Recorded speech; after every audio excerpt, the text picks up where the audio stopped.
The energy, the power of this night of Shivratri is something that impacts us, regardless of how we conceive of that energy. Like the energy of the moon causes high tide and low tide. When we speak about the creator as Brahma, and the sustainer as Vishnu, and the destroyer as Lord Shiva, it's not the destroyer in a negative or a vicious or a malevolent or malicious sort of way. The vines that bind us, that hold us, that constrict us, that keep us stuck, they automatically dissolve.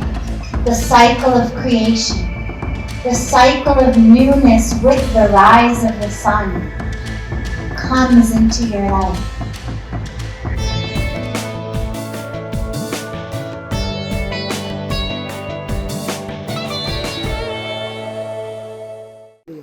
Pujya Swamiji.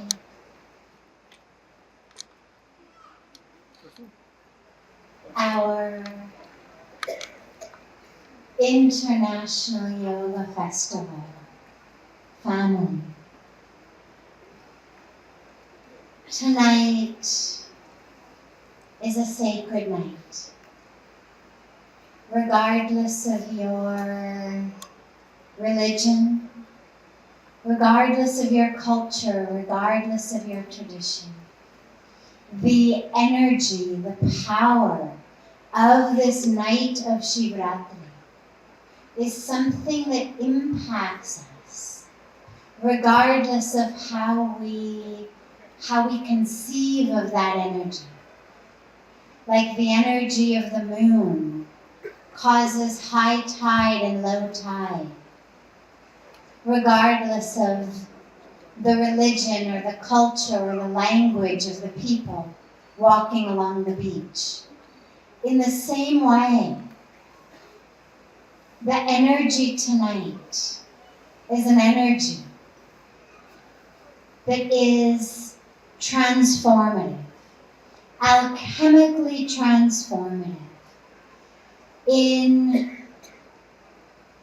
the Indian spiritual tradition, we speak about Lord Shiva as the embodiment of the energy of that which destroys, dissolves, washes away all of that which stands in the way of truth, of divinity, of light, of oneness, of newness. When we speak about the creator as Brahma, and the sustainer as Vishnu, and the destroyer as Lord Shiva, it's not the destroyer in a negative or a vicious or a malevolent or malicious sort of way. It's the destroyer such that the creation can happen.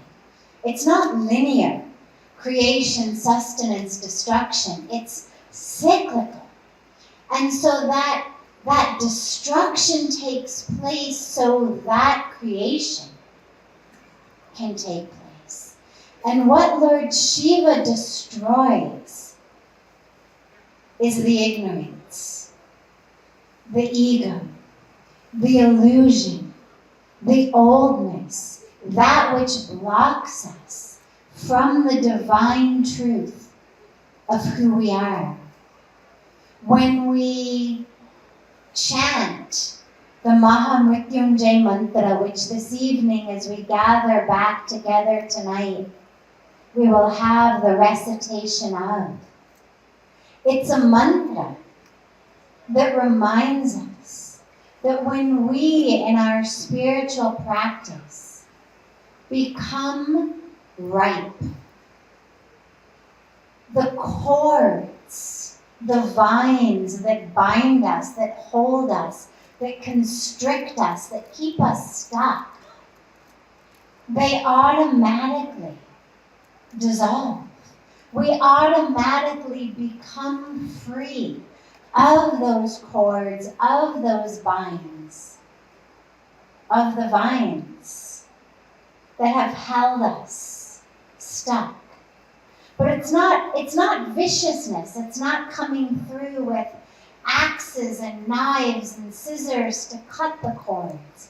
Rather, it's about a spiritual practice that makes us so ripe and so full that automatically that cord breaks off. And so on this night of Shivratri, regardless of your religious tradition, regardless of the culture you come from, allow the energy to be that which makes you ripe, which makes you experience and live in the absolute fullness, the absolute ripeness of the self.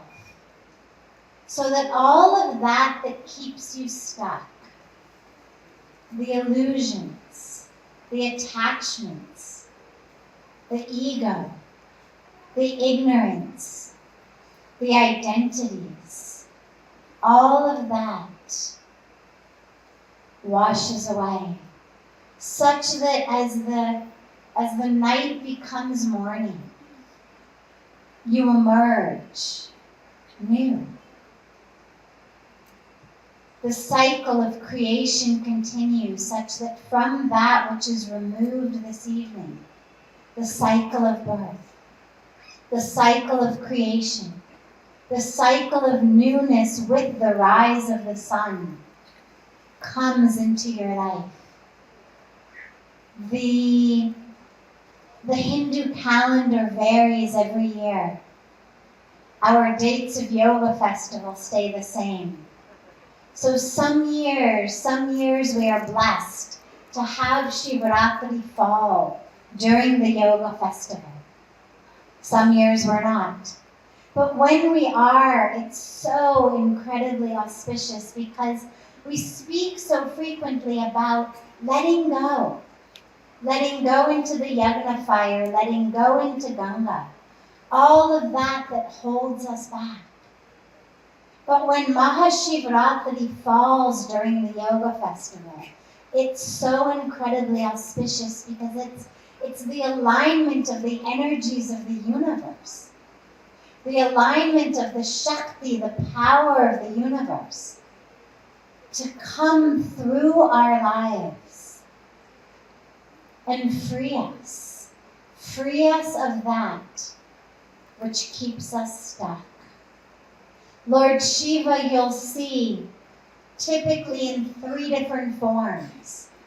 The form that we have sitting in the waters of Mother Ganga, the form in meditation, the form that we have as you walk through the ashram, through Parmarth, the Nataraj, the Lord of dance, Lord of yoga, and the Shiv Ling, where this evening when we gather back for our puja, we will perform the Abhishek to the Shiv Ling.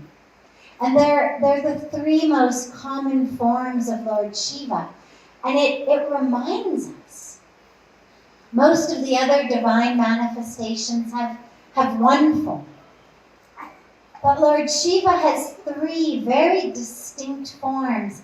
And it reminds us that in our meditation, in our stillness, in our silence, there is yoga, there is dance. It's not an empty stillness or an empty silence or a stillness that is just the absence of movement. It is a stillness and a silence that is full of yoga, full of dance. And in the dance, in the movement, in the yoga, there is stillness. There is meditation. And in it all, seated, standing, dancing, meditating, in it all, there is infinity, which is the meaning of the Shivling. There is infinity, there is formlessness, there is all form. And so Shivratri reminds us that when we are connected, when we are full and ripe and free of the chains of that which binds us, in our freedom, in our dance, in our yoga, there is meditation. And in our stillness, in our silence, there is dance. And in it all, there is the awareness and the presence of infinity. And so on this night, allow yourself. There will be dance. There will be meditation. There will be prayer. And as you're dancing, find the stillness in your dance. And as you're meditating, find the dance in your meditation. And in it all, find the rightness and the fullness of the self, such that that which has held you back lets go, such that you become free and infinite and aware of the freedom and the infinity. And then your night will become dawn.